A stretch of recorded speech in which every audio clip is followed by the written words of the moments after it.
ഇന്ത്യയിലെ വിവിധങ്ങളായ IIT-കളിലേക്കുള്ള പ്രവേശന പരീക്ഷയാണ് ജെഇ അഡ്വാൻസ്ഡ്. ഇന്ന് ജെഇ അഡ്വാൻസ്ഡ് 2024 ഏകദേശം 2.5 ലക്ഷത്തിലധികം വിദ്യാർത്ഥികളാണ് ഇന്ത്യയിലുടനീളം പങ്കെടുക്കുന്നത്. ഇതിൽ തന്നെ 8500-ലധികം വിദ്യാർത്ഥികളാണ് കേരളത്തിൽ നിന്നും എക്സാം അറ്റൻഡ് ചെയ്യുന്നത്. വിദ്യാർത്ഥികളുടെ ആദ്യത്തെ സെഷൻ പേപ്പർ 1 9 മുതൽ 12 മണി വരെയുള്ള സെക്ഷൻ കഴിഞ്ഞിരിക്കുകയാണ്. നമുക്ക് വിദ്യാർത്ഥികളോട് ചോദിക്കാം എങ്ങനെ ഉണ്ടായിരുന്നു അവരുടെ സെക്ഷൻസ്. ആ ഒരു രീതിയിൽ ഫിസിക്സ് എങ്ങനെ ഉണ്ടായിരുന്നു, കെമിസ്ട്രി എങ്ങനെ ഉണ്ടായിരുന്നു, മാത്സ് എങ്ങനെ ഉണ്ടായിരുന്നു, അവർ പ്രതീക്ഷിച്ച പരിശീലിച്ച പാറ്റേണിൽ തന്നെയാണോ ക്വസ്റ്റ്യൻസ് വന്നത് എന്ന കാര്യങ്ങൾ നമുക്ക് അവരോട് ചോദിച്ച് മനസ്സിലാക്കാം. വിദ്യാർത്ഥികളെല്ലാവരും ആകാംക്ഷയോടെ ഫസ്റ്റ് സെക്ഷൻ പേപ്പർ എക്സാം കഴിഞ്ഞ് വന്നിരിക്കുകയാണ്. എങ്ങനെ ഉണ്ടായിരുന്നു ഇന്നത്തെ ഒരു ക്വസ്റ്റ്യൻ പാറ്റേൺ? ഫിസിക്സ് ഉണ്ട്, കെമിസ്ട്രി ഉണ്ട്, മാത്സ് ഉണ്ട്. എങ്ങനെ വിലയിരുത്തുന്നു? എങ്ങനെയായിരുന്നു ഇതിൻ്റെ ഒരു പാറ്റേൺ ഒന്ന് പറയാമോ? ഓവറോൾ 51 ക്വസ്റ്റ്യൻസ് ഉണ്ടായിരുന്നു. 51 ക്വസ്റ്റ്യൻസ് ഉണ്ടായിരുന്നു. ഓരോ പാർട്ടിനും 17 ക്വസ്റ്റ്യൻ വെച്ച്. ഓക്കെ. ആദ്യത്തെ MCQ ആയിരുന്നു, ഓപ്ഷനുള്ള ക്വസ്റ്റ്യൻസ്, പിന്നെ മൾട്ടിപ്പിൾ ചോയ്സ്. എത്ര സിംഗിൾ ചോയ്സ് ഉണ്ടായിരുന്നു ഈ 17 ക്വസ്റ്റ്യനിൽ? സിംഗിൾ ചോയ്സ് എന്ന് പറയാൻ പറ്റുന്നത് ഐ തിങ്ക് 4 ക്വസ്റ്റ്യൻസ് ഉണ്ടായിരുന്നു. ബാക്കിയുള്ള കാര്യങ്ങളൊക്കെ എങ്ങനെ വിലയിരുത്തുന്നു? പാർഷ്യൽ മാർക്കിങ്ങും പാർഷ്യൽ മാർക്കിംഗ്, മൾട്ടിപ്പിൾ ചോയ്സിന് പാർഷ്യൽ മാർക്കിംഗ് ഉണ്ടായിരുന്നു. പിന്നെ മെട്രിക്സ് മാച്ച് ടൈപ്പ് ഉണ്ടായിരുന്നു. അത് കുറച്ച് എളുപ്പമായിരുന്നു. കംഫർട്ടബിളി ഹാപ്പിയാണ്. എല്ലാവരുടെയും മുഖത്തുനിന്ന് ഒരു സന്തോഷമൊക്കെ തിരിച്ചറിയാനായിട്ട് പറ്റുന്നുണ്ട്. ഞാൻ ഫിസിക്സിലേക്ക് വരും. എങ്ങനെ ഉണ്ടായിരുന്നു ഫിസിക്സിലെ ക്വസ്റ്റ്യൻസ്? ഈസി ചാപ്റ്റേഴ്സ് ഏതൊക്കെയായിരുന്നു? ഈസി ടു മോഡറേറ്റ് ലെവലായിരുന്നു. പ്രത്യേകിച്ച് പറയുകയാണെങ്കിൽ ഇലക്ട്രോസ്റ്റാറ്റിക്സ് എന്നൊക്കെ അത്യാവശ്യം ഈസി ക്വസ്റ്റ്യൻസ് ആണ് ചോദിച്ചത്. എല്ലാം അത്യാവശ്യം ഡൂളായ ക്വസ്റ്റ്യൻസ് ആയിരുന്നു ഇലക്ട്രോസ്റ്റാറ്റിക്സ്. ബാക്കി ഏതൊക്കെ ചാപ്റ്റേഴ്സ് ആണ് ഫിസിക്സിൽ ഈസി നമുക്ക് പെട്ടെന്ന് സോൾവ് ചെയ്യാൻ പറ്റുമെന്ന് പറയാൻ പറ്റുന്നത്? ഡയമെൻഷൻ്റെ ഒരു യൂണിറ്റ്സ് എന്നുള്ള ഈസി ക്വസ്റ്റ്യൻസ് ഉണ്ടായിരുന്നു. വേവ്സ് ഉണ്ടായിരുന്നു. സിമ്പിൾ ഹാർമോണിക് മോഷൻ ഉണ്ടായിരുന്നു. സോ ഫിസിക്സ് എല്ലാവരുടെയും മുഖത്തൊരു ഹാപ്പിയാണ്. ഇനി നമ്മൾ നേരെ കെമിസ്ട്രിയിലേക്ക് വരിക. കെമിസ്ട്രി NCERT സിലബസ് ഒക്കെ ആയിട്ട് വെച്ച് നോക്കുമ്പോൾ എങ്ങനെ നോക്കുന്നു? കെമിസ്ട്രിയുടെ ഒരു സ്റ്റാൻഡേർഡ് കംഫർട്ടബിൾ ആയിരുന്നോ, അതോ ഏറ്റവും കൂടുതൽ ബുദ്ധിമുട്ടൊക്കെ ഏത് സെക്ഷനിൽ നിന്നാണ് വന്നത്? ഇനോർഗാനിക് ഒക്കെ അത്യാവശ്യം എളുപ്പമുള്ള ഉണ്ടായിരുന്നു. ഇനോർഗാനിക് എളുപ്പമായിരുന്നു. ഓർഗാനിക് കുറച്ച് വെയിറ്റേജ് ഉണ്ടായിരുന്നു. ഇത് തന്നെയാണോ നിങ്ങളുടെ അഭിപ്രായം വരുന്നത്? ഇനോർഗാനിക് ഔട്ടൊന്നും അധികം ഇല്ല. അധികം ഇല്ല. സിലബസിൽ നമുക്ക് കണ്ടു പരിചയം തന്നെ ഉണ്ടായിരുന്നു ക്വസ്റ്റ്യൻസ് ഒക്കെ.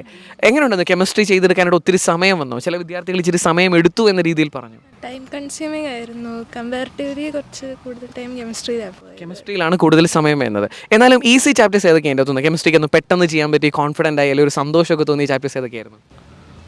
അങ്ങനെ ഇനോർഗാനിക് എനിക്ക് പേഴ്സണലി ഫിസിക്കലാണ് ഇഷ്ടം. ഫിസിക്കലിൽ നിന്ന് അത്ര ഓർഗാനിക് ആയിരുന്നു കൂടുതൽ. അപ്പോൾ അതും കണ്ട റിയേജൻസ് ഒക്കെ തന്നെ വെച്ചുള്ളത്. കണ്ട് പരിചയമുള്ള ക്വസ്റ്റ്യൻസിൻ്റെ അതേ പ്ലാറ്റ്ഫോമിൽ തന്നെയാണ് വന്നത് ഒരു വിധത്തിൽ. ഓക്കെ. ഇനോർഗാനിക്കിൽ കോർഡിനേഷൻ കെമിസ്ട്രി ക്വസ്റ്റ്യൻ വന്നായിരുന്നു. അതൊക്കെ കോർഡിനേഷൻ കെമിസ്ട്രി ഈസി ആയിരുന്നു. പി ബ്ലോക്ക് ഈസി ആയിരുന്നു. ഇനോർഗാനിക് തന്നെ കോർഡിനേഷൻ കെമിസ്ട്രി, കോർഡിനേഷൻ കോമ്പൗണ്ട്സ് ആയാലും കെമിക്കൽ ബോണ്ടിങ് ആയാലും പെട്ടെന്ന് ചെയ്തെടുക്കാൻ പറ്റിയ ക്വസ്റ്റ്യൻസ് ഉണ്ടായിരുന്നു. ഇനി മാത്സിലേക്ക് വരുന്നു. പലപ്പോഴും ജെഇ അഡ്വാൻസിൻ്റെ സിറ്റുവേഷൻ വരുമ്പോൾ മാത്സ് ടൈം കൺസ്യൂമിംഗ് ആണ്, കൂടുതൽ ഡിഫിക്കൽട്ടി ആണെന്ന് പലരും വിലയിരുത്തപ്പെടുന്നത് മാത്സ് ആണ്. എങ്ങനെ ഉണ്ടായിരുന്നു ഇപ്രാവശ്യത്തെ മാത്സ് ഒക്കെ എഴുതി കഴിഞ്ഞപ്പോഴത്തേനും? ചെയ്യാൻ പറ്റുന്ന ക്വസ്റ്റ്യൻസ്, എളുപ്പമുള്ള ക്വസ്റ്റ്യൻസ് ഉണ്ടായിരുന്നു. മെട്രിക്സിലൊക്കെ ചെയ്യാൻ പറ്റുന്ന ഉണ്ടായിരുന്നു. 3D ജോമെട്രി ഒക്കെ. പിന്നെ ലോഗിന്റെ ഒരു ക്വസ്റ്റ്യൻ ഉണ്ട്, അത് നല്ല വളരെ ഈസി ആയിരുന്നു. അത്ര എളുപ്പമല്ല എന്നാ കുഴപ്പമില്ല, കംഫർട്ടബിൾ ആയിരുന്നു. എളുപ്പമായിരുന്നു. എങ്ങനെ പറയുന്നു മാത്സിന്റെ ഒരു സിറ്റുവേഷൻ? കാൽക്കുലസ് അത്യാവശ്യം ചെയ്യാൻ പറ്റിയതായിരുന്നു ചോദിച്ചത്. അധികം ബുദ്ധിമുട്ടിക്കുന്ന ടൈപ്പുള്ള ക്വസ്റ്റ്യൻസ് ഒന്നും അങ്ങനെ കാൽക്കുലസ് ഒന്നും ഉണ്ടായിരുന്നില്ല. ഇനി നമ്മുടെ ഫിസിക്സ്, കെമിസ്ട്രി, മാത്സ് ഒക്കെ കഴിഞ്ഞു. ഇനി നിങ്ങളുടെ ഒരു എക്സാം പാറ്റേൺ, അതായത് എക്സാമിൻ്റെ ഒരു ഹോളിലേക്ക് വന്നപ്പോഴത്തേനും കംഫർട്ടബിൾ ആയിരുന്നു? നിങ്ങൾക്ക് എന്തെങ്കിലും തരത്തിലുള്ള ബുദ്ധിമുട്ടുകളൊക്കെ ഉണ്ടായിരുന്നോ? അത് വളരെ കാമായിട്ട് ക്വയറ്റ് ആയിട്ട് നിങ്ങൾക്ക് കംഫർട്ടബിൾ റേഞ്ചിൽ എക്സാം എഴുതാൻ പറ്റുമോ? എന്തായിരുന്നു നിങ്ങളുടെ എക്സാം ഹോൾ പ്രിപ്പറേഷൻസ്, അല്ലെങ്കിൽ എക്സാം ഹോളിലെ സിറ്റുവേഷൻസ് എങ്ങനെയായിരുന്നു? എല്ലാം ഭംഗിയായിട്ട് നടന്നു. അധികം ടെൻഷനൊന്നും ഇല്ലായിരുന്നു. കൂളായിരുന്നു. ആ ഒരു ചിരിയിൽ തന്നെ നമുക്ക് തിരിച്ചറിയാനായിട്ട് പറ്റുന്നുണ്ട്. എങ്ങനെയുണ്ടായിരുന്നു എക്സാം ഹോളിലെ ഒരു അവസ്ഥ? അത്ര കുഴപ്പമില്ലായിരുന്നു. കംഫർട്ടബിൾ ആയിരുന്നു. നമ്മുടെ അവിടെ ബ്രില്യൻറ്റിൻ്റെ എക്സാം എഴുതുന്ന ആ ഒരു ഫീൽ തന്നെയാണ് ഇവിടെയും കിട്ടിയത്. ഒരു പക്ഷേ സെൻറ്റർ ഒരു ചെറിയ ചേഞ്ച് വന്നു. അത്രേ ഉള്ളൂ. ഓക്കെ. വിദ്യാർത്ഥികൾ അവരുടെ ഫസ്റ്റ് പേപ്പർ എഴുതി കഴിഞ്ഞിരിക്കുകയാണ്. അവരുടെ മുഖത്തുനിന്ന് തിരിച്ചറിയാൻ കഴിയുന്നത് പോലെ അവർ ഹാപ്പിയാണ്. കമ്പാരിറ്റീവ്ലി ഈസി ക്വസ്റ്റ്യൻസ് ഉണ്ടായിരുന്നു. അവർ ആദ്യം അത് ചൂസ് ചെയ്തു. ബാക്കിയുള്ള ക്വസ്റ്റ്യൻസും അവർ അറ്റംപ്റ്റ് ചെയ്തു. വളരെയധികം ഹാപ്പിയാണ് എല്ലാവരും എന്ന് തിരിച്ചറിയാൻ കഴിയുന്നു. നിങ്ങൾ രണ്ടാമത്തെ സെക്ഷൻ എക്സാം 2:30 ആരംഭിക്കുകയാണ്.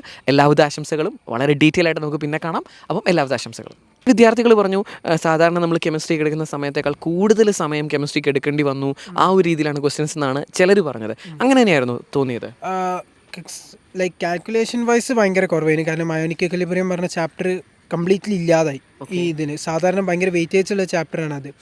പക്ഷേ തിങ്കിങ് വൈസ് നോക്കുകയാണെങ്കിൽ ഓർഗാനിക് കെമിസ്ട്രി നല്ല ക്വസ്റ്റ്യൻസ് വന്നിട്ടുണ്ടായിരുന്നു, ഇൻഓർഗാനിക്കിന് അത്യാവശ്യം ചിന്തിക്കാനുള്ള ക്വസ്റ്റ്യൻസ് വന്നിട്ടുണ്ടായിരുന്നു. അപ്പോൾ ചിന്തിച്ചുണ്ടാക്കേണ്ട ഒരു സമയം ഓഫ് കോഴ്സ് കെമിസ്ട്രിക്ക് കുറച്ച് പോയിക്കും. ആകെ എത്ര ക്വസ്റ്റ്യൻ ഉണ്ടായിരുന്നു? ഫിസിക്സിൽ എത്ര ക്വസ്റ്റ്യൻ, കെമിസ്ട്രി എത്ര ക്വസ്റ്റ്യൻ, മാത്സ് ഓർക്കുന്നുണ്ടോ?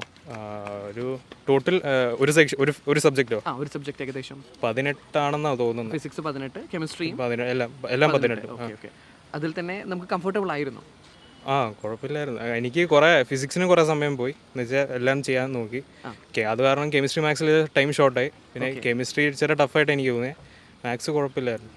കംഫർട്ടബിൾ ആയിരുന്നു, ചെയ്യാൻ പറ്റുമായിരുന്നു. എൻട്രൻസ് സംബന്ധമായ വാർത്തകളും അപ്ഡേഷനുകളും ഏറ്റവും വേഗം ആധികാരികമായി അറിയാൻ ബ്രില്യൻറ്റ് സ്റ്റഡി സെന്റർ പാല യൂട്യൂബ് ചാനൽ സബ്സ്ക്രൈബ് ചെയ്യുക, ബെൽ ഐക്കൺ അമർത്തുക. ഈ വീഡിയോ മറ്റ് സുഹൃത്തുക്കളിലേക്കും ഷെയർ ചെയ്ത് നൽകുക.